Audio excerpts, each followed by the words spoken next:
இன்னைக்கு நடந்த சட்டமன்ற கூட்டத்தில் சௌமியா அன்புமணி பல சுவாரஸ்யமான கேள்விகளை கேட்டிருக்காங்க. அதாவது தமிழ்நாட்டில் இருக்கிற விவசாயிகள் மட்டுமே 5 கோடி. அந்த 5 கோடி விவசாயிகளுக்கு வெறும் 14,000 கோடி மட்டும்தான் பட்ஜெட்டில் ஒதுக்கி இருக்கிறீங்களா அப்படின்ற கேள்வியை கேட்டிருக்காங்க.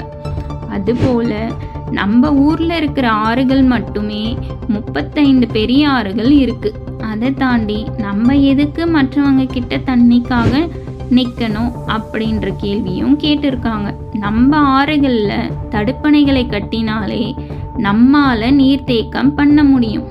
10,000 ஏரிகளை தூர்வாரினாலே அந்த நீரை சேகரிக்க முடியும். அப்படி இருக்கும்போது நம்ம மற்ற மாநிலங்களை எதுக்கு நம்பி இருக்கணும் அப்படின்றதையும் கேட்டிருக்காங்க.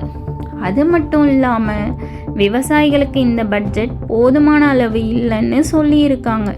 வெறும் 14,000 கோடி மட்டும்தான் ஒதுக்கீடு பண்ணியிருக்காங்க. தமிழக மக்கள் தொகையான 8 கோடியில் 5 கோடி விவசாயிகள் இருக்காங்க. நீங்கள் ஒதுக்கி இருக்கிற 14,000 கோடி அவர்களுக்கு போதுமானதா இல்லைன்னு குறிப்பிட்டிருக்காங்க.